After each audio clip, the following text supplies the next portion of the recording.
ஒவ்வொரு சிவன் கோவிலுக்குப் பின்னாலும் ஏதாவது திருவிளையாடல்களும் வேறு சில காரணங்களும் இருக்கும்.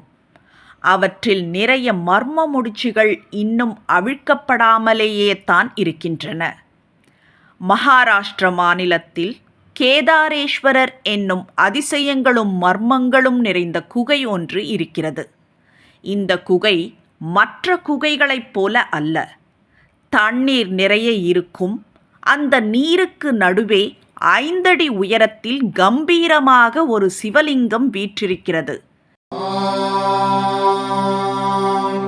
சர்வேஸ்வராய வித்மஹே சூலஹஸ்தாய தீமஹி தன்னோ ருத்ரஹ பிரச்சோதயாத். இந்த லிங்கத்தை சுற்றி இருக்கிற தண்ணீர் ஐஸ் கட்டியைப் போல மிகவும் குளிர்ச்சியாக இருக்கும். இந்த தண்ணீரின் குளிரை தாண்டி சிவலிங்கத்தின் அருகில் சென்று வணங்குவது கொஞ்சம் கடினமான விஷயம்தான். இந்த குகைக்குள் இருக்கிற சிவலிங்கத்தை சுற்றி 4 தூண்கள் அமைந்திருக்கின்றன. இந்த 4 தூண்களும் 4 யுகங்களை குறிக்கிறதாம். சத்யயுகம், திரேதயுகம், துவாபர யுகம், கலியுகம். ஒவ்வொரு யுகம் முடிவடையும் போதும் ஒவ்வொரு தூணாக கீழே விழும் என்பது தான் நியதியாகும்.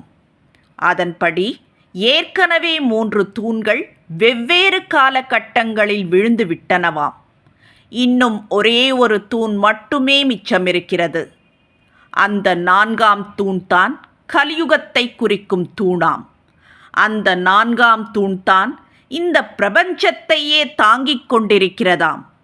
இந்த தூண் விழும் நாள்தான் கலியுகத்தின் கடைசி நாளாக இருக்குமாம். அதாவது உலகம் அழியும் நாள்.